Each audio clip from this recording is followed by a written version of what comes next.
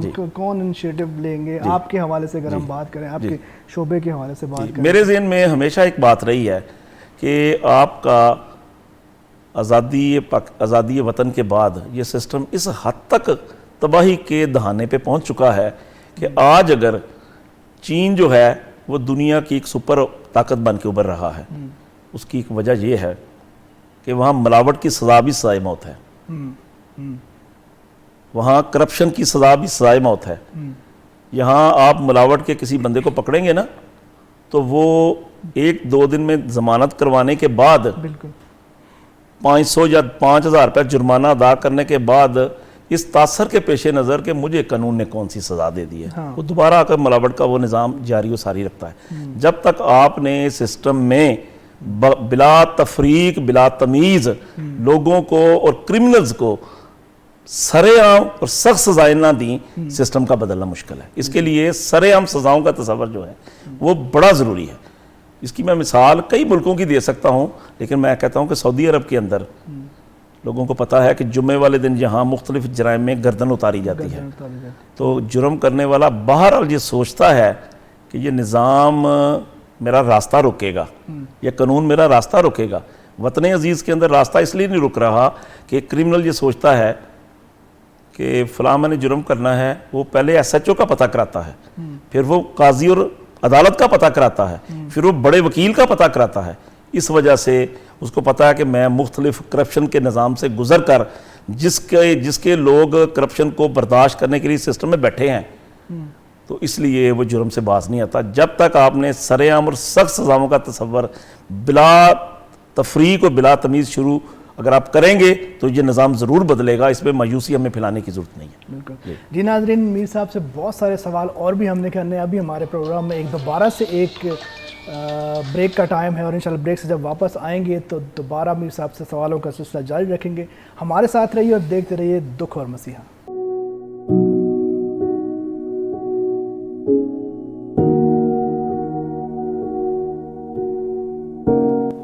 Welcome back ناظرین، آپ دیکھ رہے ہیں دکھ اور مسیحا، اور ہمارے ساتھ پروگرام میں شامل ہیں ایڈوکیٹ شاہد میر صاحب، اور ان سے سوالوں کا سلسلہ جو ہے وہ جاری ہے، اور وہ تمام سوالوں کے جواب میرا خیال ہے کہ بہت اچھے طریقے سے دے رہے ہیں. اور بہت سارے ایسے تلخ سوال بھی میں نے بیچ میں کیے، لیکن ان کا مقصد صرف اور صرف یہ تھا کہ ان کی طرف سے ان کی وضاحت آئے تاکہ لوگوں کے دلوں میں اس طرح کی جو چیزیں ہیں وہ بھی ختم ہو سکیں. اچھا سر، ہم بات کر رہے تھے کہ انصاف نہ ملنا یا ٹائم پہ نہ ملنا، اس کی ایک وجہ میں آپ کے ساتھ کچھ جس طرح میری انفارمیشن کے مطابق کہ 365 دنوں میں جو ہے وہ صرف 165 دن جو ہے وہ قانون کے دروازے جو ہے وہ کھلے ہوتے ہیں. تو اگر یہ سلسلہ رہے گا تو پھر جو کیس التوا میں جا رہے ہیں تو وہ کیسے مطلب یہ ہینڈل ہوں گے اور کیسے انصاف ملے گا؟ اس حوالے سے کیا کہیں گے؟ صاحب، اس میں میری گزارش یہ ہے کہ آپ کا یہ سوال شروع سے لے کر آخر تک 200% درست ہے. اس میں ایک لفظ کا بھی آگا پیچھا نہیں ہے. میں کہتا ہوں کہ آج کیسز کی تعداد عدالتوں کے اندر بہت زیادہ ہے. ابھی آپ سول کورٹس دیکھ لیں، فیملی کورٹس دیکھ لیں، کرمنل کورٹس دیکھ لیں، سب میں اتنا رش ہے. اور رش کی ایک بہت بڑی وجہ یہ ہے کہ اس ملک میں الٹریسی ہے. میں 30 سال کے اپنے پریکٹس کے تجربے کی بنیاد پہ آپ کو یہ بات بتا رہا ہوں کہ اتنی لڑائی، اتنا جھگڑا امیر آدمی نہیں کرتا اس سسٹم میں جتنا عام آدمی اپنی جھوٹی سچی انا اور الٹریسی کی بنیاد پہ وہ کچہری کی رونق کا باعث بنا ہوا ہے. اس کے لیے ضرورت یہ ہے کہ آپ گراس روٹ لیول پہ یہ جو مختلف ادوار میں تعلیم کے خواندگی کے لحاظ سے نعرے لگتے رہے، اس کی تکمیل آج تک نہیں ہو سکی. اس کی تکمیل کی بہت زیادہ ضرورت ہے. پڑھا لکھا بندہ بھی جرم کرتا ہے. پڑھا لکھا بندہ جرم اس وقت کرتا ہے وہ پہلے سوچتا ہے، ارینجمنٹس کرتا ہے. لیکن ان پڑھ بندے کا پرابلم یہ ہے کہ اپنی الٹریسی کی بنیاد پہ جرم کرنے سے پہلے ایک لفظ نہیں سوچتا، جس کی وجہ سے جرائم کی جو رفتار ہے اس میں اضافہ ہو رہا ہے. اور اس کے بعد میں نے کہا کہ ججز کی تعداد کم ہے اور کیسز کی تعداد زیادہ ہے. اور پھر وہی عدالتی نظام کی بات آئی کہ اس عدالتی نظام میں جھوٹے لوگ بھی آ رہے ہیں جو کہ مدعی بن کے جھوٹے مقدمہ درج کرواتے ہیں، لیکن قانون ان کو جھوٹا ثابت ہونے اور بندے کو باعزت بری کرنے یا بینیفٹ آف ڈاؤٹ کے ذریعے بری کرنے کے بعد اس جھوٹے مدعی کو سزا دینے کے لحاظ سے کوئی ایسا نظام مرتب نہیں کیا گیا، جس وجہ سے وہ جھوٹا جو ہے وہ آئندہ سے باز آ جائے. اس وجہ سے عدالتیں آج ہجوم کا ایک ایسا مرکز بن چکی ہیں جس کے لیے ہنگامی اور جنگی بنیادوں پہ یہ ضرورت اس بات کی ہے کہ جھوٹے مدعی کے لیے قانون مرتب کیا جائے کہ وہ والی سزا جو سچا ثابت ہونے پر ملزم کو ملنی تھی وہی سزا ملزم کو مدعی کو ملے. تو پھر اس رش پہ اور فلمی دنیا کا وہ معروف ڈائلاگ محمد علی صاحب کا کہ بھائی جج صاحب تاریخ پہ تاریخ یہ صدا پھر ہمیں شاید سننے کو نہ ملے. لیکن وہ کیا کہتے ہیں کہ چہرے نہیں نظام کو بدلو, ظلم کی صبح و شام کو بدلو. جب تک یہ ظلم کی شام جو ہے سسٹم کے لحاظ سے, اور لوگوں نے تنگ آ کے یہاں تک بھی کہہ دیا, مجھے کیونکہ اشعار بہت زیادہ یاد ہیں لیکن یہ شعر مجھے ایسے لگتا ہے جیسے کسی نے بڑی درد کے ساتھ لکھا تھا, اور وہ اس شعر لکھنے والے کو دکھ بھی تھا اور وہ آج تک اپنے مسیحا کو بھی ڈھونڈ رہا ہے لیکن اس کو مسیحا نہیں ملا. وہ شعر یہ تھا کہ نکلے تھے تیرے شہر میں انصاف کی خاطر, نکلے تھے تیرے شہر میں انصاف کی خاطر, بستی کے کسی گھر سے ترازو نہیں نکلا. کیا بات, کسی ایک گھر سے ہی ترازو نکلا تھا, کوئی ایک ہی اس کی صدا پہ لبیک کہہ کر اس کو ریلیف دینے کا اہتمام فرماتا, اس کی زندگی کے اندھیرے میں ایک شمع جلانے کی زحمت کرتا. اور یونین کونسل لیول پہ اور پولیٹیکل لیول پہ اس بات کی پہلے دور میں بہت زیادہ تھا. آج کیونکہ نفسا نفسی کچھ زیادہ ہو گئی, ہر آدمی چودراہٹ کے اور پیسوں کے چکر میں ہے. صلح کرانے کا پنچایتی نظام جو تھا وہ پنچایتی لیول پہ جب چوہی صاحب بزرگ, جس کو میں اپنی زبان میں, اگر خواتین کا کوئی مسئلہ ہوتا تھا تو ماسی کرشید ہوتی تھی, مرد کا ہوتا تھا تو وہ پنچایت میں بیٹھ کر چاچا اللہ رحم ہوتا تھا, تو اللہ رحم جب ایک بات کرتا تھا تو وہ کمپرومائز وہاں فیصلہ ہو جاتا تھا, جس وجہ سے عدالت تک جو فیصلے تھے, مقدمات تھے, وہ کم آتے تھے. لیکن اب سسٹم جو ہے وہ باب رحمی کو بھی ڈھونڈ رہا ہے, ماسی کرشید کو بھی ڈھونڈ رہا ہے, دونوں لاپتہ ہیں, دونوں کی گمشدگی کی رپٹ بھی درج ہے, اور ان کو تلاش کرنے میں اور اس نظام کو کی درستگی میں حصہ ڈالنے میں ہم سب تماشائی ہیں. اور ہم اس وقت بولتے ہیں ہاں سب جب ہمارے اپنے اوپر آتا ہے. جب کسی کا ہونا تو ہم ساتھ والی گلی میں داخل ہو جاتے ہیں. تو ظلم کرنے والا ٹیسٹر ہے, میں ظالم کو ٹیسٹر کہتا ہوں, وہ پہلے زائد ہاں کو چیک کرتا ہے, اور اگر وہ اس سے ریزنٹمنٹ نہیں آتی, جواب کوئی نہیں آتا ظلم کا, تو پھر وہ میری طرف آئے گا, پھر معید کی طرف جائے گا, پھر دوسرے دوست کی طرف جائے گا.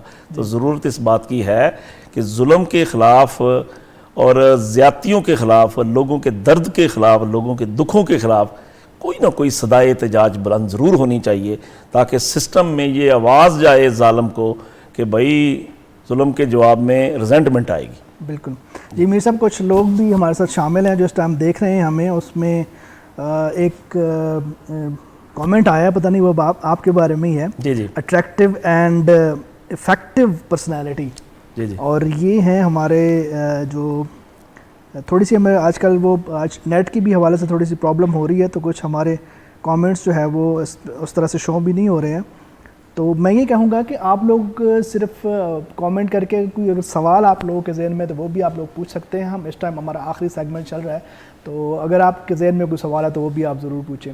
سر ایک لائٹر نوٹ پہ کہ یہ آج کل تو بڑی گرمی بھی ہے, سردیوں میں بھی وہی کالا کوٹ اور گرمیوں میں وہی کالا کوٹ, یہ کیا یہ ہمارے بابے یہ کہتے ہیں کہ جو وکیل ہے نا, جو ایڈوکیٹ ہے, اٹرنی ہے, وہ ہر وقت ظلم کے خلاف, جو ہمارا کالا کوٹ ہے, ہماری کالی ٹائی ہے, یہ ظلم کے خلاف ہر وقت ایک احتجاج ہے. اور جو وائٹ شرٹ ہے یہ اس بات کا اظہار ہے کہ ہم آپ کو دن کے اجالے کا انصاف لے کر دیں گے. کیا بات ہے, یعنی کہ اس میں بھی ایک پوری کہانی ہے. وہ اس کی ایک مزید مثال یہ ہے کہ کسی جگہ 2-3 وکلا جا رہے تھے اور بڑے سلو انداز میں جا رہے تھے, تو کسی نے یہ کہا کہ آپ کے کیس کی آواز ہو گئی ہے تو آپ بڑے آہستہ جا رہے ہیں. انہوں نے کہا because we are N attorneys, اور جو وکیل ہوتا ہے, قانون دان ہوتا ہے, وہ آہستہ چلتا ہے, گریس کے ساتھ چلتا ہے. اس کو کیا کہتے ہیں کہ کوئی آوازاری نہیں ہوتی, کہ اس کو پتہ ہے کہ میرا ٹائم کیا ہے اور وہ ٹائم پہ پہنچتا ہے.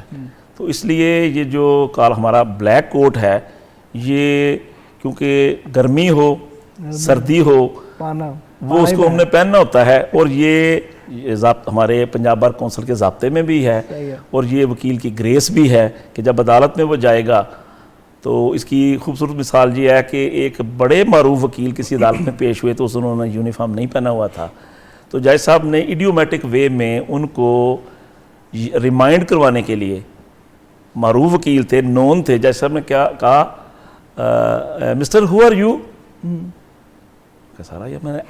I am an advocate. جج صاحب نے کہا you are appearing without gown and without uniform, black uniform, you are not looking like an advocate. تو اس لیے یہ مجھے اکثر دوست کچہری میں کہتے ہیں مذاق سے کہ آپ کے جسم پہ چھالے پڑ جانے ہیں، آپ اپنا کالا کوٹ نہیں اتارتے. تو یہ کالا کوٹ جو ہے یہ ہمارا ایک حوالہ ہے اس حوالے سے کہ جہاں بھی ظلم ہوگا یہاں. اچھا ہم اینڈ کی طرف بڑھ رہے ہیں. بحیثیت قانوندان، بحیثیت وکیل، آپ کس حد تک اس نظام سے جو ہے متفق ہیں اور کیا سجیشنز دینا چاہیں گے اگر آپ کو؟ مجھے پوچھیں گے تو میں دیانتداری کے ساتھ، کیونکہ کہتا ہوں جو بات بھی نا وہ دل کی گہرائی سے میں نکالتا ہوں، میں باہر کچھ اور اندر کچھ ہو، وہ تو جانتے ہیں ہم. وہ میں صرف یہ کہتا ہوں کہ یہ نظام زر ہے، یہ نظام کوئی نہیں ہے، یہ ہم ایک ہجوم اکٹھا کیا ہوا ہے اور ایک جعلی مصنوعی اور آئی سی یو میں پڑا ہوا نظام ہے.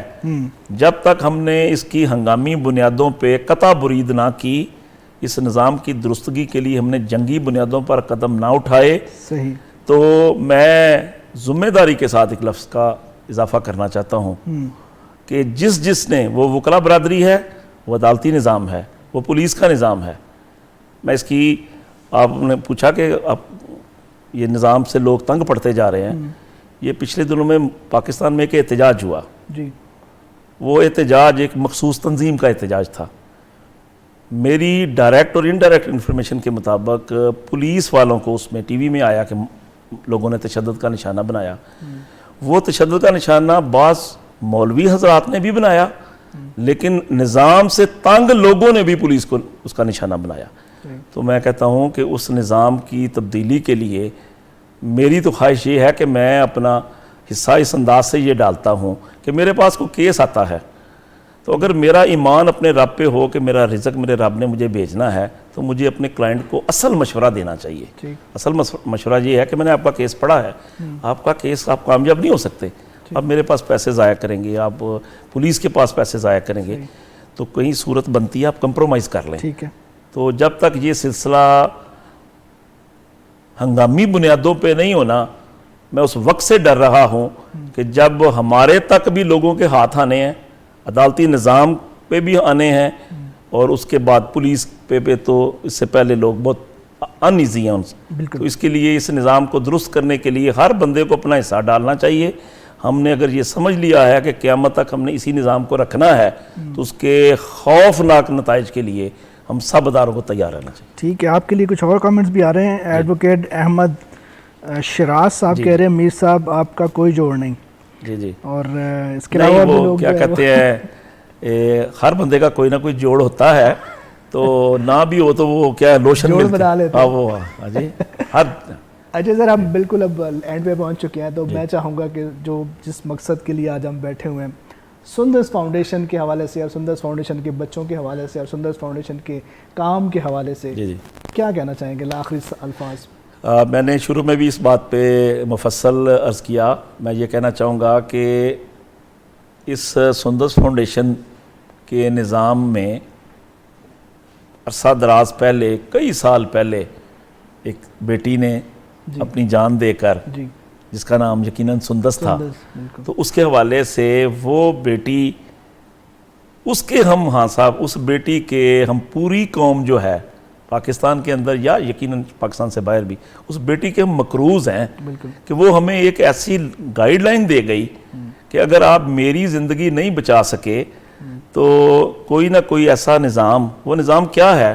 وہ نظام یہ ہے کہ اگر میں ویل آف ہونے کے باوجود، ایم پی اے ہونے کے باوجود، ایم این اے منسٹر ہونے کے باوجود تنخواہ لے رہا ہوں، ٹی اے ڈی اے لے رہا ہوں، اگر وہ ٹی اے ڈی اے بچوں کے پیدائش سے پہلے شادی کے ٹیسٹ پہ لگا دیے جائیں، وہ پیسے اگر بچوں کی بیماری کے حوالے سے جدید ترین پاکستان میں مشینری ارباب اختیار لا کر اس نظام کو پروموٹ کرنے کے لیے اور اس بیماری سے جان چھڑانے کے لیے اپنا حصہ ڈالیں، جہاں لاہور لیول پہ یاسین خان صاحب اپنا حصہ ڈال رہے ہیں، سیالکوٹ میں زاہد خان حصہ ڈال رہا ہے، اور یہ کوئی حکومتی ادارہ نہیں ہے، ایک پرائیویٹ سیکٹر ہے جس کی لوگ اور اس کی کوئی کسی حوالے سے کوئی مدد کر کے کوئی اس پہ احسان نہیں کر رہا۔ یہ تو اللہ تعالیٰ کے کسی بندے نے بڑی خوبصورت بات کہی تھی کہ اگر آپ کسی کی کوئی خدمت کر رہے ہیں یا نماز پڑھنے کے لیے چلے جاتے ہیں تو تمہارا کوئی کمال نہیں، اس رب نے تمہیں اس لائق سمجھا ہے تاکہ تم اس نیکی کے کام میں حصہ ڈالو۔ تو حکومتی لیول پہ یہ میں بڑے واضح الفاظ میں یہ پیغام ارباب اختیار کو دینا چاہوں گا کہ آج بھی ان سندس فاؤنڈیشن کے بچوں کی چیخیں اس وطن عزیز میں آپ کی زندگی تک اور قیامت تک آپ کی کانوں میں آتی رہیں گی اگر آپ نے ان بچوں کی بیماری کے سلسلے میں ارباب اختیار نے اپنا وائٹل رول ادا نہ کیا۔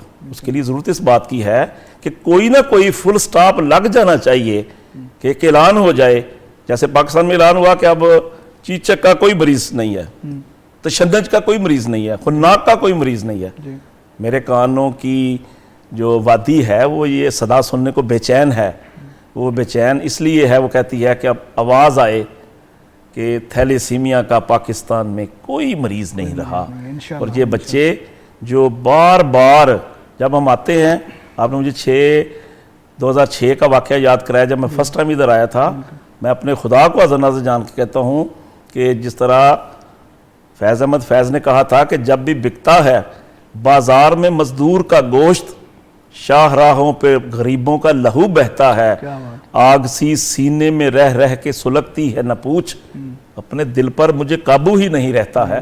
میں ان بچوں کو دیکھ کر بے قابو ہو گیا تھا، اور جب میں نے دیکھا تو میں ڈائریکٹ اس حدیث پہ آتا ہوں کہ دوسروں کے لیے وہی پسند کیا کرو جو تم اپنے لیے۔ مجھے لگ رہا تھا کہ شاید میری بیٹی وہاں لیٹی ہے، میرا بچہ وہاں لیٹا ہے، تو اس سے پہلے کہ یہ بچے روز قیامت ہمارے لیے شکایت کا باعث بن جائیں۔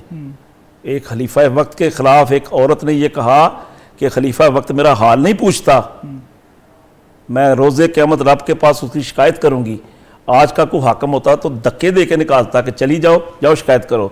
خلیفہ وقت جو آج کے حکمرانوں کی جوتیوں کے یہ ان کے برابر نہیں ہے۔ خلیفہ وقت نے کہا خدا کا واسطہ کوئی بات ہے تو مجھے بتاؤ، میری شکایت خدا کے گھر لگ گئی تو عمر برباد ہو جائے گا۔ تو یہ نہ ہو کہ آج کے ہمارے جو جتنے بھی یہ ہمارے عہدے ہیں، ہمارے جو صاحب ثروت ہیں، یہ روز قیامت یہ بچے ہمارے خلاف شکایت کنندہ بن گئے۔ تو میں دیانتداری سے کہہ رہا ہوں، میں عدالتی نظام کا بندہ ہوں کہ عدالتی نظام میں گواہ جھوٹے بھی آتے ہیں، سچے بھی آتے ہیں۔ میں دعوے سے کہتا ہوں یہ بچے سچے مدعی ہوں گے وہاں، اور یہ سچے مدعی سے ہم بچ جائیں۔ میری بھی یہ دعا ہے، آپ کی بھی کوشش ہے، لوگوں کی، عام بندے کی، اور جو صاحب اختیار ہیں ان کو چاہیے کہ اس نظام کو ان بچوں کی فلاح و بہبود کے لیے وہی نعرہ کہ پاکستان سے تھیلیسیمیا ختم ہو گیا ہے، جو رکنے کا نام نہیں لے رہا، اور کن کربناک مرحلوں سے ادارے سندس فاؤنڈیشن کے اور والدین گزر رہے ہیں یہ وہی جانتے ہیں، اور یقیناً ہمارا وہ حصہ نہیں ہے جو ہمیں ڈالنا چاہیے۔ جی میر صاحب تھینک یو سو مچ، ہمیشہ کی طرح آپ نے آج پھر جو ہے وہ اپنی یہاں پہ موجودگی کا بھرپور آپ کی مہربانی خان صاحب کہ آپ نے یہاں بلایا، اور آج آپ نے مجھے دل کی بات کہنے کا موقع فراہم کیا، اور انشاءاللہ نیکسٹ بھی آپ کو بلاتے رہیں گے، اور آپ سے وعدہ لیتے ہیں کہ انشاءاللہ نیکسٹ بھی آپ یہاں پہ جی انشاءاللہ۔ جی ناظرین، آج کے پروگرام کو کرتے ہیں یہیں پہ ہی سائن آؤٹ، اور انشاءاللہ کسی نیکسٹ پروگرام میں کسی اور دوست کے ساتھ، کسی اور ویل وشر کے ساتھ آپ لوگوں کے سامنے حاضر ہوں گے۔ تب تک اپنا رکھیے گا بہت زیادہ خیال۔ اللہ حافظ۔